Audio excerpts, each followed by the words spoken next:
Bienvenidos al canal literario de las chicas Brit.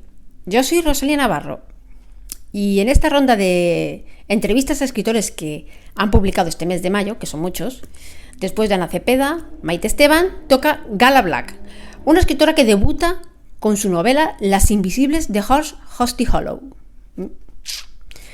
Creo que lo he dicho bien con mi inglés de traductor Google.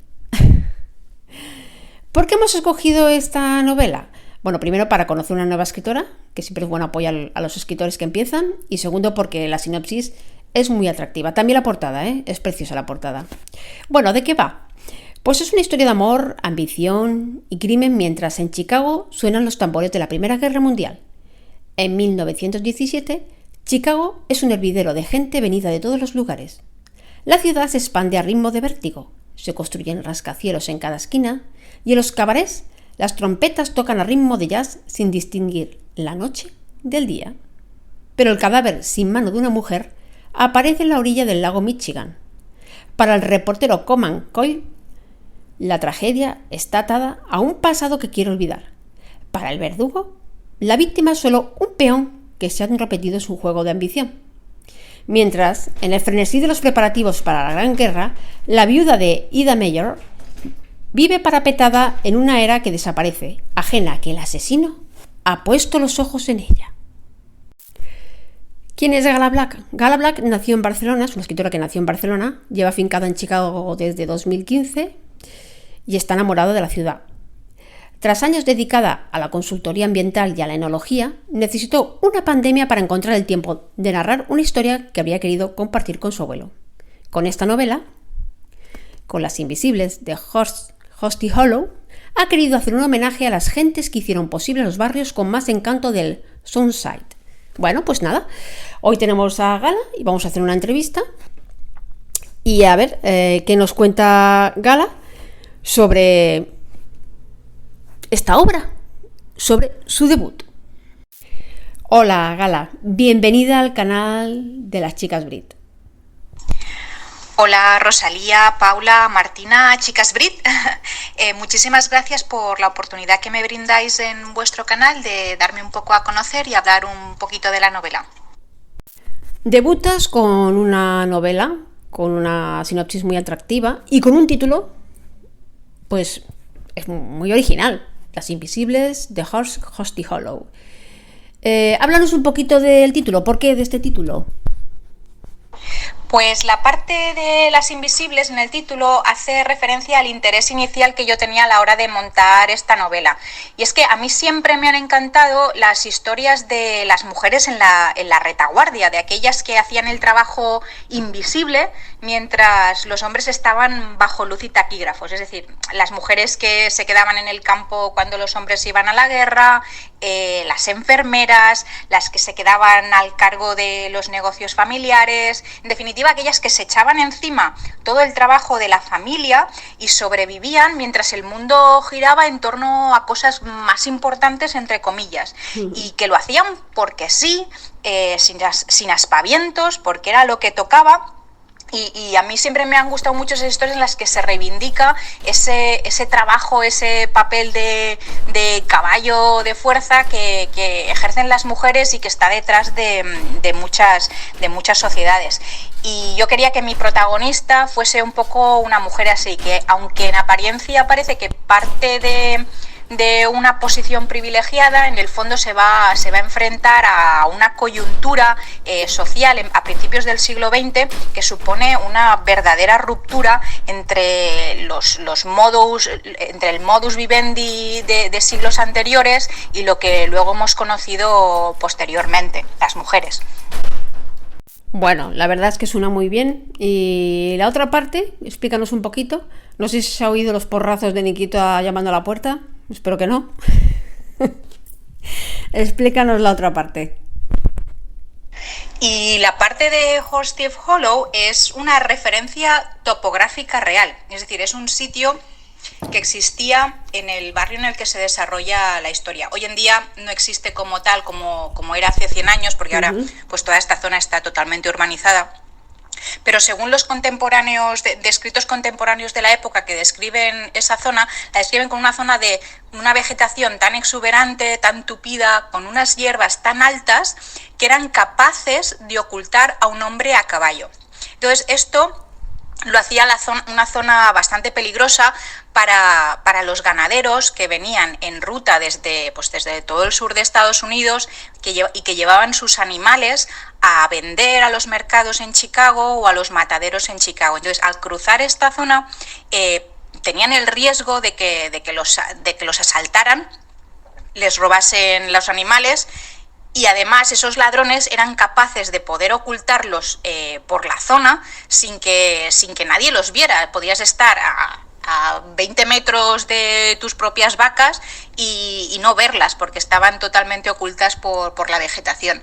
Y de ahí viene el nombre de la cueva de los ladrones de caballos, la hondonada de los ladrones de caballos, según la traducción. Y hace referencia a eso, a un sitio, a una zona topográfica que es real. Y para la gente que vivimos en este barrio, es un nombre pues bastante conocido. ¿Tiene algo que ver con Ladrones de Caballos, la novela? Y bueno, como spoiler, es que la novela no tiene absolutamente nada que ver con Ladrones de Caballos. Bueno, vale, buen detalle. Seguimos con la siguiente pregunta. ¿Cómo ha sido el proceso creativo de esta obra, de tu primera novela? Pues siendo la primera vez que escribía una novela, el proceso creativo empezó directamente por comprarme un libro que se titula Cómo escribir ficción histórica, de Emma Darwin. Y entonces los típicos, estos libros te hacen hacer ejercicios. Entonces cuando llevaba hechos unos cuantos ejercicios, dije, pues esto ya que estoy, ya me pongo y ya los pongo y los hago en cadena. Y hago un libro de ello. Pero esa fue la manera en la que empezó. Pero respecto a la creatividad, lo primero que me planteé fueron los personajes básicos, quiénes iban a ser, cuáles eran su función en la historia. Y entonces empecé a escribir escenas en las que esos personajes interactuaban y de cosas que me apetecía escribir, sin saber muy bien si las usaría luego, que luego ya te digo, han quedado muy pocas de esas escenas en el libro final, pero en cierta manera como para ir cogiéndole el ritmo a la manera en la que esos personajes se movían los unos con los otros. Entonces empezaron a ser una serie de escenas sueltas, de un poquito de aquí, un poquito de allá, pero sin ningún hilo. Y luego la parte más difícil realmente fue la de definir el arco de la historia, es decir, tenía claro el punto A de salida y tenía claro dónde acababa esta historia. Lo que no tenía claro es cómo llegaba de A hasta Z. Y eso es lo que más tiempo me ha llevado, lo de saber qué es lo que tengo que escribir, qué capítulos eran necesarios, qué escenas había que ir desarrollando para ir montando todos los elementos que a un lector que no fuese yo misma le contasen una historia al final y que todo eso tuviese sentido. Y esa es quizá la parte en la que en imaginarme eso en mi cabeza y cómo solucionar situaciones, eso es quizá la parte que me ha llevado más tiempo, la parte en sí mismo de imaginar la historia de principio a final y ser capaz de hacer una lista de los capítulos necesarios para llegar a ello. Claro, la planificación es muy importante en una obra. Y cuando estaba escribiendo eso, la documentación que hice fue realmente muy parca. Fue una documentación para salir del paso. Por ejemplo, necesitaba escribir sobre el salario que tenía una camarera, pues hacía una investigación particular sobre cuál era el salario de una camarera en 1917 en Chicago. Y hacía esa investigación particular, pero muy parca, para seguir desarrollando el arco general de la historia. Entonces, una vez tuve la historia montada, que esto es la parte que me llevó más tiempo, diría que casi un año en desarrollar la historia de principio a fin, la tercera parte ha sido la documentación, que la documentación ha sido, como te diría que casi en 4 fases. Por un lado tienes la documentación costumbrista del cómo es la vestimenta, cómo eran los sistemas de transporte, la música, todo esto que hace que intentes montar una novela histórica con un cierto realismo. Y luego la parte de documentación en sí, de la documentación del contexto histórico global. Ahí hay un montón, pues esto de lecturas sobre la Primera Guerra Mundial, de la geopolítica, los protagonistas históricos del momento, de qué pasó y cuándo pasó y cómo pasó, economía de guerra, etcétera. Esa parte de documentación fue la primera fase. El primer grueso de documentación fue ese. Luego, la tercera parte de documentación, esta me costó bastante porque es la documentación a nivel local, que es encontrar historias particulares sobre tu barrio, que estén además enfocadas en ese preciso momento. Y ahí, después de darles muchas vueltas, al final di con un tesoro que eran unas 20 cajas de documentos sin digitalizar, que tenía el archivo de investigadores de la biblioteca Harold Washington de Chicago, y que tuve la suerte de que me los sacaron y me los pusieron a disposición para que leyese lo que quisiera. Y ahí pues encontré periódicos, diarios personales, cartas, presupuestos de empresas. Bueno, fue un hallazgo fenomenal, y eso me sirvió mucho para vestir la vida real del barrio. Y de hecho muchos de los personajes secundarios que salen son personajes totalmente reales. Y la cuarta parte de esa documentación es, una vez tienes toda esta moraña de datos y cosas curiosas que te parecen curiosas a ti, por lo menos, es cómo las integras en la historia, qué es lo que pones, qué es lo que no, dónde lo pones, en qué situación lo pones, a qué personaje se lo asignas. Es decir, cómo consigues que todo ese contexto histórico, tanto a nivel global como a nivel local, percole y se filtre en la historia.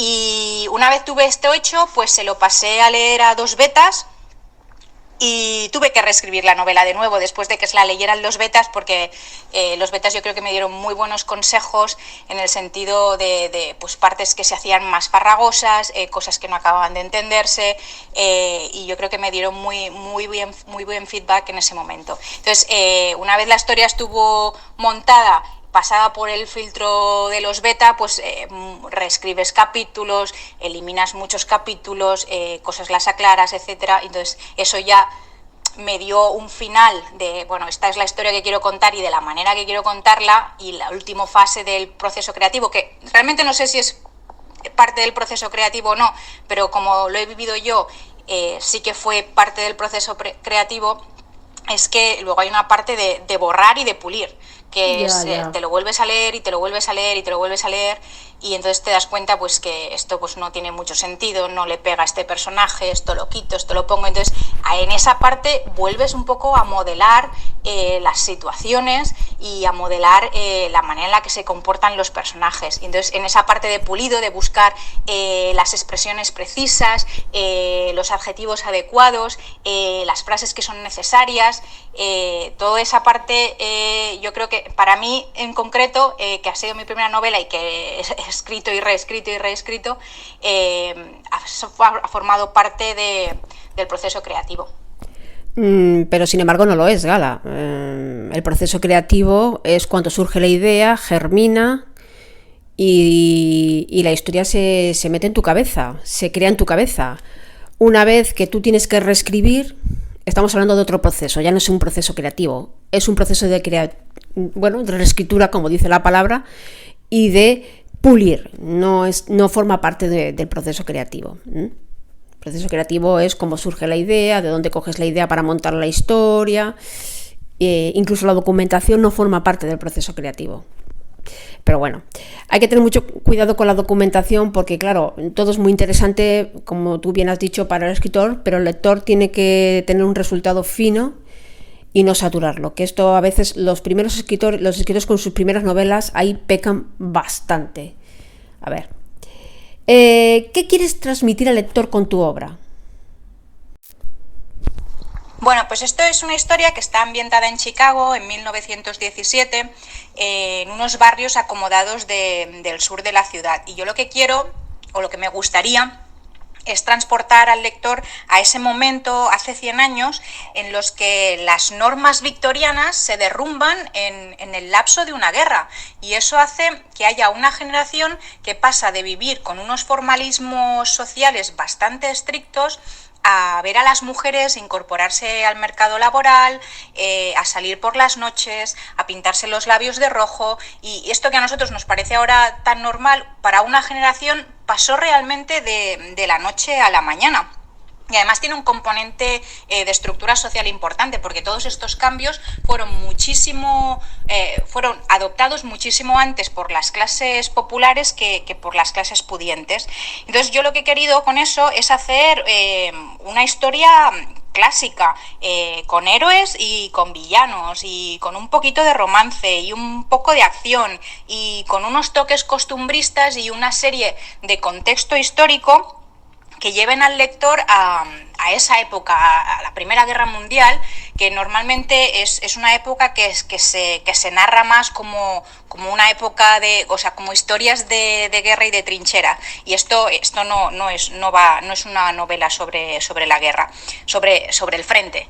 Más bien, es una novela directa, sin giros psicológicos, no es una historia de denuncia social, ni mucho menos, y yo lo que pretendo es que el lector la lea pues como si estuviese mirando un cuadro en un museo, en el que te empiezas a fijar en los detalles y te acabas metiendo en la historia y comprendes la foto estática de un momento de la historia, y que pues eso, que el lector se sorprenda con detalles históricos, que se enganche con la historia de amor, que se ría un poquito con las incongruencias del choque entre dos épocas, y vamos, en definitiva, que pase un rato entretenido y que se lo pase bien. Claro, porque la literatura de ficción, la primera objetivo que tiene es entretener, exacto. Y si además pues nos enseña cosas, pues mucho mejor, ¿no? Y bueno, me alegra de que no sea una novela con tintes feministas, porque, bueno, en este tipo de novelas yo lo comparo mucho con Ana María Matute, que todos sus cuentos, todas sus obras, al final mucha gente las tacha de feministas, pero en realidad yo creo que Ana María Matute, en lo que refleja en todas sus obras, es precisamente los roles tan castigados que tenían tanto hombres como mujeres. Las mujeres de ser débiles, ser rescatadas, ser princesitas, pero los niños, los hombres, desde muy pequeñitos, desde muy jóvenes, tenían que ir a luchar a la guerra y ser agresivos pues por naturaleza, ¿no? Y esto también estaban muy presionados, tanto los niños por sus roles y las niñas, y luego los hombres y las mujeres en los cuentos de Ana María Matute. Y si tú comentas esto, pues pasa un poco lo mismo, ¿no? Las mujeres hacían trabajos invisibles y se tenían que hacer cargo de esa situación, pero los hombres también tenían que tener un rol de macho men, por decirlo así, de luchador, de ir a la guerra, de príncipe valiente, ¿no? Esto me ha gustado mucho, que puntualices esto. ¿Qué esperas de tu novela? De esta primera novela tuya. ¿Qué objetivo tienes? ¿Qué quieres conseguir? Lo que espero de la novela, bueno, lo que me habría gustado más de esta novela es que la hubiese podido leer mi abuelo, que creo que le habría gustado bastante. Para el resto de los lectores, lo que espero es que puedan pasar un rato entretenido, claro, que se emocionen con algunas escenas, que se sorprendan con otras, y que si la recuerdan de aquí a un tiempo, pues que la recuerden pues como una novela que estaba bien, y que sean capaces de recomendarla a otros lectores. Y personalmente yo lo que espero de la novela es aprender de ella, porque es la primera vez que escribo una novela. No sé nada del mundo literario y no tengo relación con nadie en el mundo literario, con lo cual todo lo que estoy aprendiendo lo voy aprendiendo un poco a trompicones y de una manera un poco inocente. Pero bueno, eso es lo que pido, aprender, poder tener una buena relación e interactuar con los lectores que pueda tener y que me sirva de base para seguir escribiendo. Bueno, ya sabes que el consejo de las chicas Brit siempre a los escritores es que se formen, que está muy bien aprender de lo que te comenten los lectores, pero en realidad el aprendizaje de un buen escritor, pues bueno, es los talleres literarios y escribir, borrar, escribir, y antes de publicar, pues haberse formado un poquito. Tú ya has dado un paso inicial, comprando tu libro, haciendo los ejercicios, y eso es muy importante, pero ya sabes que un buen escritor siempre está aprendiendo.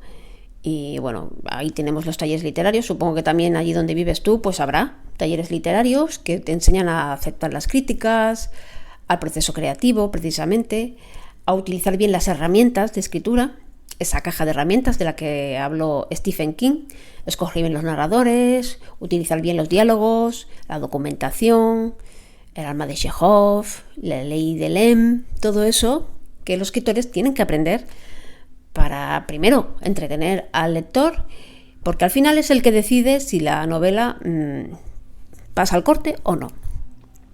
Pues muchas gracias, Gala, por esta entrevista, por estar aquí en el canal de las chicas Brit, y esperamos que tengas mucho éxito con tu novela. Nosotras ya la estamos leyendo y que sobre todo, pues como tú bien dices, pues aprendas mucho sobre ello. Bueno, espero que os guste, que paséis un buen rato y que os queden al menos un poquito de ganas de daros una vuelta por Chicago. Adiós, chicas Brit. Bueno, de momento nos quedamos en la herida. Paula en Gijón. Pero sí, tendremos en cuenta Chicago. Pues ya está, hasta aquí tenéis una nueva escritora, Gala Black, con su primera novela, que os animamos a descubrir. Nosotras ya la estamos leyendo, Las Invisibles de Hosty Hollow. Así que, nada más, hasta aquí la entrevista. Adiós.